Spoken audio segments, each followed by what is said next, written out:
சூரியநாதம். சூரியன் ஒன்றையும் தீண்டாமல் எல்லா ஜீவஜாலங்களுக்கும் உடலாய் அகங்கார காமம் மாயையாய் செயல்பட மஞ்ச இரத்தம் நாத நிறமாய் அந்த உடலுக்குள் வளர பஞ்சபூதமாயும்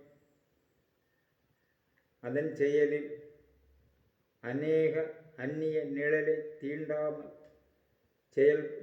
செயல்படுவது போல சூரிய நிறம் ஆனதில் அந்த சூரிய நிறம் அதனை அடைய சித்தர்கள் என்பவர்களை முன்னிறுத்தி அவர்கள் செயல் தத்துவ தமிழை தேவ பாஷையாக்கி கூறுவதில் அகத்தியர் 4 வரி பெருமை சூரியநாதம் தொடக்கம் கூறியதில் அதன் உள்பொருள் உங்கள் உடலில் உள்ள பக்தி நிலை. ஆனால் அந்த உடலாவது உங்களிலும் அதற்கு ஜீவ பர சிவ தத்துவம் ஒன்பான் அவஸ்தையில் ஒரு வாக்கில் 3 பொருட்கள் கூறியது போன்று இங்கு 4 ஒரு வாக்கில் 4 பொருள்கள். நீங்கள் படித்த பக்தி கதைகளில் வருவது கிரந்தங்களில் அப்படி அங்கு கூறுவதில் திருமூலர் திருமந்திரம் உடல் கூறில் உருவானது உடலுக்குள் நால்வர்க்கும் மொழிந்தது.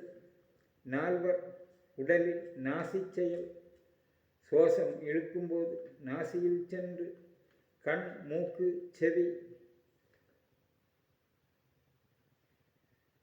நாக்கு இவையில் செல்லுவது ஜலத்தத்துவம். முடிவில் ஜனகர் சனந்தனர் சனாதனர் சனல்குமாரர் 4 பெயர்கள் 4வர்க்கு மொழிந்தது. இங்கே கூறும் 4 பெயர்களின் தத்துவம் அது தாபதபசு உடலில் உருவாகும் சூடு சூரிய நிறம். இவையில் சனகர் எழுத்தொலியில் உடல் ஸ்தானம் மேல் கணக்கில் கூறுவதில் இர் என்றால் உடலை பாதி ஆக்குவது. அப்படி அந்த உடலை ஒன்றை பாதியாக்கி உடல் பாதி சூரியன் சூடு. அச்செயலில் இர் உடலை பாதியாக்கியது. சன என்றால் ஜலசத்து கண்ணின் கீழ் ஒலி நா ஒலி. சா என்றால் நீர்க்குடல் எழுத்தொலியில் கூறுவது. அப்போது கா என்பது அன்னக்குடல் ஒலி. இப்படி சில எழுத்து ஒலி அர்த்தம் தெரிந்து அதன் தத்துவத்தில் அவர்கள் அந்த உடலை பக்தியாக்கி முக்தி நேடுவதற்கு இப்பெயர்கள் வருவது உடல் தத்துவத்தில். ஜலக்குடல் நீர்ச்செயல் அன்னக்குடலில் வெளிச்சம் கண்டு அங்கிருந்து ஜலக்குடலில் வெளிச்சம் கண்டு வருவது அதை கூறுவது. அப்படி அதன்படி பொருள் காண்பது பாதி உடல் சக்தி சத்தாய் பாதியாய் சித்துடல் ஆவதற்கு காம தத்துவம் முடிவு கண்ட உடலுக்குள். அப்படி வரும்போது ஜல தத்துவம் உங்கள் நீர்த்தத்துவ உடல் நீர் தத்துவம் இல்லாமல் ஆவது. சனந்தனர் சன ஜலக்குடல் தத்துவம் கண் சக்தி. இந்தனர் அந்தம் என்றால் அறிவு. அறிவிற்கு அன்னக்குடல் ஆகார சத்து. அது மலதுவாரம் வழி மலம் போனால் அறிவிற்கு நமக்கு பலன் தெரியும் உடல் சுகம். அது அறிவு நெற்றிற்கு. அங்கும் சூரியனர். இந்தனர் இந்திரியமாயது முடிவு. இர் சூரிய நிறம் உடலுக்குள் அறிவு தெய்வ வடிவு. சனந்தனர் ஜலத்தத்துவம் அறிவிற்கு அறிவை தெய்வமாக்கிய நிலை. அதற்கு சனந்தனர் தனம் புரியும் உங்களுக்கு. அப்போல் உடலுக்குள் பொருள் காண்பது. சனாதனர் சன நீர்சத்து முகத்தில் ஆகார செயல் முடிவு. தன பொன்னு நிறம். சனந்தன சனாதன சனா சரீரம் மொத்தம் பொன்னு நிறம் ஆகி அது சூரிய நிறமாவது. பொன்னு நிறம் மூலாதாரத்தில், சூரிய நிறம் உடல் அவயவங்கள் எங்கும். அது மூலாதாரத்தில் பொருள் காண்பது கண்ணிற்கு. அந்த வழியில் ஜலத்தத்துவம் அறிவிற்கு காரணம் நெற்றி. அதற்கு காரணம் பஞ்ச இந்திரியம், முகத்தில் 5 சக்திகள். இங்கு அந்த 5 சக்திகளிலும் பொருள் கண்டு அது சூரிய நிறம் கண்டு மீண்டும் கண்ணில் பொருள் காண்பது சனல் குமாரர். இது சனல் என்பது நீர்க்குடல், முகத்தின் சக்தி செயல் சுவாசம் இழுப்பதில். அங்கு சூரிய நிறம் கண்டு அப்போது நீர்க்குடல், அந்த குடலுக்குள் வெள்ளை நிறம், அதன் சக்தி முகத்தில். இங்கு ஈ எழுத்து சக்தி கூறியது சூரியநாதத்தில். அதன் முடிவு குமாரன், குமரேசன், முருகனை கூறுவது சுப்பிரமணியன், ஆறுமுகன் என்பது. ஆறுமுகன் 6 ஆதாரத்தில் முகசக்தி பொருள் கண்டது. இப்படி அங்கு பல தத்துவங்கள் கூறுவதில் இங்கு வேல் என்பது கண்ணின் சக்தி. அது கண்ணில் பிரிகம் இருப்பது, மேல் பிரிகம் கண்ணின் கீழ் பிரிகம், அது வேல். மயில் பீலி கண்ணின் மேல் கீழ் காண்பது, கண்ணை அடைத்து திறப்பது, அது மயில் பீலி பக்தி தத்துவத்தில். அது உங்கள் உடலில் இருப்பது இங்கு பக்தி தத்துவத்தில் கூறுவது. அந்த நரம்பு அற்றுப்போவது. அப்போது கணபதி மூலாதாரம், அதில் வெளிச்சம் காண்பதில் அந்த இடம் உணர்வு அற்று பதி கணபதி. இதில் இப்படி இருப்பதில் அங்கு சூடு ஏற்றுவதில் கண நேரம். இங்கு இரத்த துடிப்பு கணக்கு கண்ணின் இமை தொல்காப்பியம் கூறியது. அந்த கணம் இருதயத்தில் இரத்த துடிப்பு உண்டாகும் நேரம் கொண்டு பதி, அதன் சக்தி அங்கு பதியாக்குவது. பதி செத்து இருப்பது. அப்போது அந்த உடலில் மூலாதாரம் சூடு ஆகும்போது வெள்ளை நிறமாவது. இது முனி உடலிலிருந்து பொருள் காண்பதில் சக்தி பெயர் கணபதி. அங்கிருந்து கண் பீலி செயல் வேல் செயல் குமரன். இப்படி கூறுவது அங்கு முருகன் கணபதி அண்ணன் தம்பி. இங்கு தத்துவ செயலில் கணபதி அகங்கார முடிவு. கண் அணக்கம் இல்லாமல், பிரிகம் அணக்கம் இல்லாமல் இருப்பது. அது நீங்கள் உறங்கும்போது சுண்டு அசைந்தால் அங்கு பிரிகம் உணரும். அது குழந்தை முகத்தில் உங்களிலும் எல்லாவரிலும். அது இல்லாமல் ஆக்கும் யோக வித்தையில் பொருள் காண்பது. இது கதையாக கூறுவது. அங்கு தெய்வமாய் கூறும்போது நாம் இன்று எதை நினைப்போம்? இங்கு இப்படி கூறுவதின் செயலிலிருந்து அப்பெயர் வருவது. நாற்பதம் இங்கு கூறுவது. 4 பெயரிலும் ச எழுத்து தொடக்கம். அது சாலோகம், சாமீபியம், சாரூபம், சாயுஜ்யம். இங்கு 4 பெயரிலும் ச என்று வருவது ஜலத்தத்துவம். அப்போது அது அன்னக்குடலிலிருந்து உருவாவது துவனி ஒலியில்.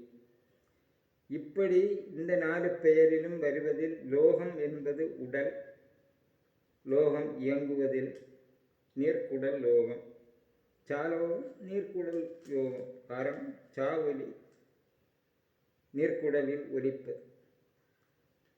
இந்த நீர்க்குடல் மெய்க்கருத்து எழுத்து சா, உயிரெழுத்து ஆ இல் வருவது. இங்கு மெய்யெழுத்து சாயில் வருவது. அதனால்தான் தமிழில் உயிரெழுத்து மெய்யெழுத்து உயிர் மெய்யெழுத்து ஆயுத எழுத்து என்று வருவது. அது உடலில் உள்ள தத்துவம். இப்படி அந்த எழுத்து செயலை புரிந்து சாலோகம் உடலில் எதை கூறுவது? அன்னக்குடல் கிடையாது. ஜலலோகம் நீர்க்குடல்.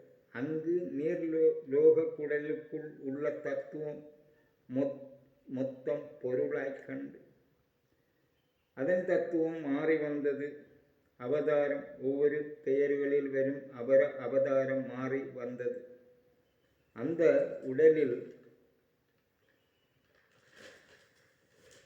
நவத்வார சக்தியில் உங்கள் உடலில் நவத்வாரம் இருப்பதில் அதன் முடிவு கண்டு ராமன் அவதாரத்திற்கு ஹரி, விஷ்ணு, கண்ணன், கிருஷ்ணன், இது யோகம். ஒவ்வொரு யோகம் காண்பதில் ஒரு படி ஏறி வருவதில் அவதாரம் கண்டு முடிவு கூறுவது உடலில் சாலோகம். காம செயல் முடிவு. கண்ணில் அதன் செயல் வர வேண்டும். இப்படி கூறுவதில் சாமீபியம். ஜலக்குடல் தத்துவத்தினை வைத்து பாம்பு குளிர் உடலில் முட்டை உருவாக்கி குளிர் உடம்பிலிருந்து முட்டை இட்டதை குஞ்சு பொறிக்கும். குளிர் உடம்பு பாம்பு சூடு ஏற்றுவது சாமீபியம். இங்கு பிராணயாம செயலில் முனி உடலானவர்கள் சாமீபியம். அது பல வகையில் சாமீபியம் ஆவது.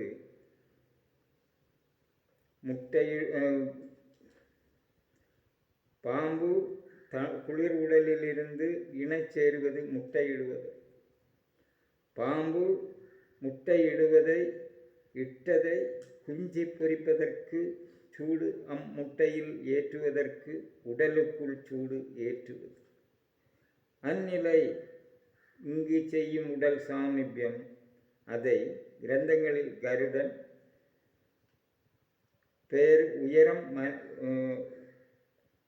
கருடன் உயரம் மனசு சகசிராரம் திறந்து செல்வது.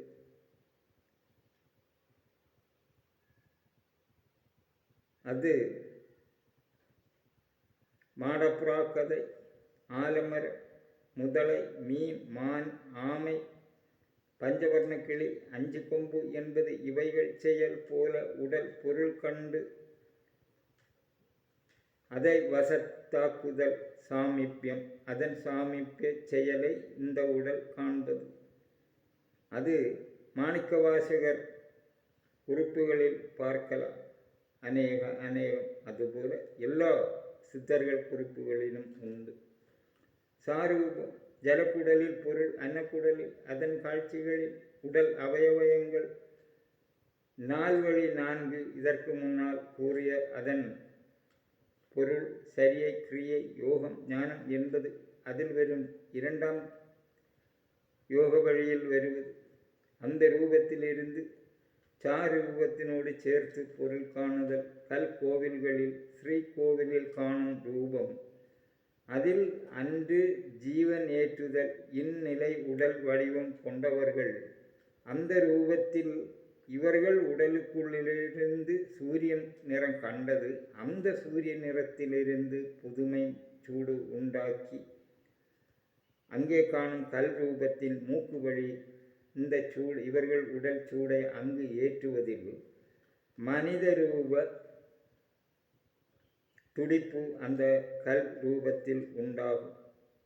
அதை இவர்கள் ஏற்றிக்கழிந்து அந்த கலை முடிவு கண்டால் சில நேரம் கழிந்தால் மனித ரூப துடிப்பு ரூபம் ஆய் மாறுவது. அன்று மனிதன் செல்லாத காடுகளில் மலைகளில் காண்பது. கடலுக்குள்ளும் இருந்தது. அது அன்று நிலமாயிருந்த இடம். அங்கு தமிழ் எழுத்துக்களும் உண்டு. இப்படி அன்று காடுகளில் இருந்தது. இன்று ஜனங்கள் வாழ்வதில் மக்கள் சென்று கும்பிடும் இடம் கோவில்கள். அந்த கோவில்களில் திருமூலர் அஷ்டசித்து ஆன உடல் நிலை கருங்கல்லில் ஜீவன் ஊட்டிய அந்த ரூபத்தில் அந்த இடத்தில் கூறும் திருமூலர் குறிப்பில் கூறுவது 8 பேர்கள். அதில் திருமூலருக்கு முன் கண்டவர்கள் அந்த இடத்தில். அதில் பதஞ்சலி வியாக்கர பேர்கள் வருவது. இது அஷ்டசித்து உடலில் தத்துவம் கூறுவது. அந்நிலை வருவது திருமூலர் பெயர். அங்கு சாயுஜ்யம் ஒன்று. குமரி ஐயாவு வைகுண்டர் திருச்செந்தூரிலிருந்து கடலில் ஒற்ற மூழ்களில் முதலை போன்று நீந்தி முட்டைப்பதி என்ற இடத்தில் வந்தது. கன்னியாகுமரியில் அன்று முதல் இன்று அங்கு கோவில், அன்று சின்ன கோவிலாயிருந்து இன்று பெரிதாக கட்டி இருப்பது. அங்கு அதற்கு முட்டைப்பதி. 2 உடல் ஒன்றான் ஒரு உடலாவது, அதாவது ஸ்தூலம் சூக்ஷ்மம் உடல் ஒன்றாவது. அந்நிகழ்வு கண்டு திருவனந்தபுரத்தில் தைக்காடு ஐயாவாக மாறி மலையாள நாராயண குருவிற்கு நானுவாசான் பண்டிதனாயிருக்கவே அவருக்கு முனியாகும் தத்துவம் நல்க அஷ்டாங்க யோகம் நல் அருளி பிறகு எங்கு சென்றார் என்று இன்று தெரியவில்லை. இது 6 வகை சமாதிகளில் ஒன்று. சமாதி என்றால் ஆதியான சூரியன் ஒன்றினையும் தீண்டுவதில்லை. அது ஆவதற்கு தொடக்கம் சமாதி. அது அம்பலப்பதி. 100 கழுக்கோலை தாங்கி ஒரு மரக்குடத்தில் நிற்பது போன்று ஐயாவு முட்டைப்பதி என்ற இடம் உருவாக்க 2 உடல் ஒன்றானது. அதற்கு முன்னால் சமாதி என்ற செயல் இன்று அம்பலப்பதி ஆகி இருப்பது. அன்று ஐயாவு நாராயண குரு பெயரில் இருக்கும்போது நடந்த நிகழ்வு சமாதி. அது இன்று அம்பலப்பதி. அம்பலம் தன் உடலை கூறுவது. அங்கு அந்த உடல் தத்துவம் அங்கு இருந்து வென்றது சமாதி. இன்று கோவில். அது 1ஆம் சமாதி. பிராணயாம தத்துவம் அம்பலப்பதி இங்கு கூறியது. 2 சஞ்சார சமாதி. முட்டைப்பதி நேடி அங்கிருந்து ஸ்ரீவைகுண்டர் திருவனந்தபுரம் வந்து இங்கிருந்து நாராயணகுருவிற்கு அஷ்டாங்க யோகம் கற்பித்து பின்னே எங்கே சென்றார் என்று தெரியாது. அது சஞ்சார சமாதி.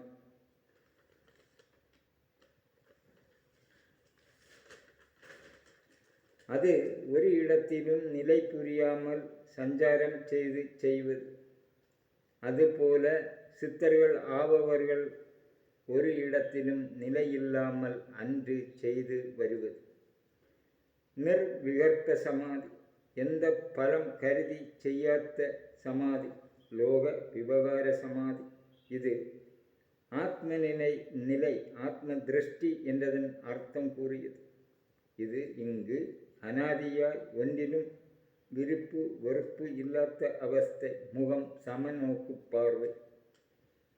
வானத்திலும் அந்த முகம் பார்க்காது, பூமியிலும் பார்க்காது. சிரித்த முகமாய் இருக்காது. கண்டு நிறைந்த முகம்.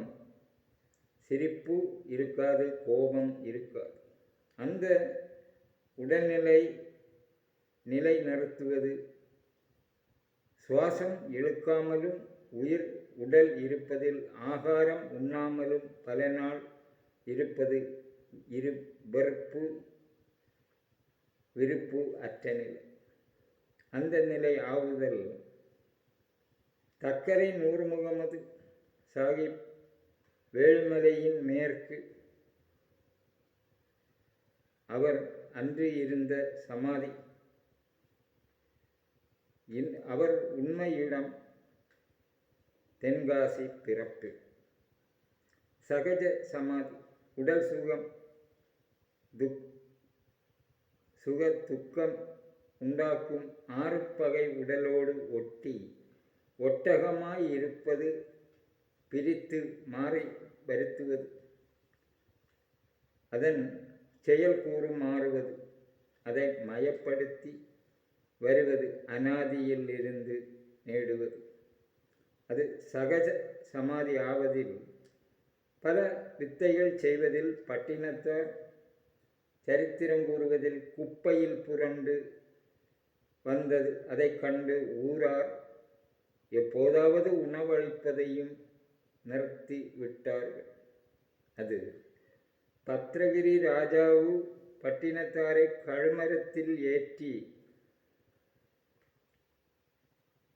வந்தபோது பட்டினத்தார் உண்மை நிலை புரிந்தது. அதற்கு காரணம் இவர் கோவிலில் தன்னை மறந்து இருந்த நிலை. காட்டில் அது சரித்திரம் கூறுவது. அந்நிலை அடைவது சகஜ சமாதி. ஆருட சமாதி உடல் மொத்தம் துறந்து நிர்வாண சமாதி. நிர்வாண யோகம் என்பது காடு மலைகளில் அன்று அவர்கள் உடலில் கரையான் புற்று உருவாக துணிகள் இல்லாமல் இருப்பது நீங்கள் கேட்கும் கதை தத்துவம். அதற்கு கோட்டையும் கட்டி என்பது அதன் எடுத்துக்காட்டு உடல். வள்ளலார் இருப்பிடம் அன்று அவர் இருந்த அறைக்குள் இருக்கவே வெளியே நின்று அவர் சீடர்களை கொண்டு கதவை பூட்டி வைத்தது. பல முறையில் அப்படி செய்து மீண்டும் செய்யவே இவர்கள் கதவு திறக்கும்போது கதவு திறக்கவில்லை. இன்றும் வருடங்கள் 225 ஆன பிற்பாடு அதன் தாக்கோல் அங்கு இன்றும் உண்டு. அதுதான் கோட்டையும் கட்டி. நாம் வேறு கதை கூறுகிறோம். கோட்டையும் கட்டி அப்படி உடல் தத்துவம் தெரியாமல் இன்று நாம் நினைப்பது. அன்று அவர்கள் உடல் தத்துவத்தை எழுதியதை கதையாக கூறுவது. எழுத்துக்கள் அர்த்தத்தை உள்படுத்தி. இன்று நமக்கு அதன் அர்த்தங்கள் தெரியவில்லை. விவகார சமாதி லோக விவகார செயல். சூரியன் அஷ்டசித்தில் ராவணன் அசுரன் நேடே செயல். நினைத்த மாத்திரையில் சூரியன் செயல் போல இவர்கள் உடல் செயல் சூரியனில் அழிந்தது. அதன் தத்துவம் சாயுஜ்யம். இப்படி இங்கு கூறுவது ஒவ்வொரு பெயர் அர்த்தம் எழுத்தொலியை புரிந்தால் உங்களுக்கும் தெரியும். அப்போது அந்த எழுத்தொலியை தமிழ் எழுத்தோடு அதன் அர்த்தம் கூறுவது தான் தேவ பாஷை. அந்த தேவ பாஷை எழுத்து பேசும் ஒலி உடலுக்குள் நாடி நரம்புகள் அதன் செயல் புரிந்தால் உங்கள் அறிவு தானே விரியும். என்னை விட கூடுதலாக பூ போல இருதய பூ பெருமை இந்திரிய செயல் மனசு. அதன் தத்துவங்கள் புரிய சப்ஸ்கிரைப் செய்து மேலும் அறிவுகள் வளர உங்கள் அறிவை வளர்க்க. அறிவு பொன்னானது. எதிலும் வெல்ல நீங்கள் தயாராகுங்கள். உங்கள் அறிவை முன்னில் நிறுத்த.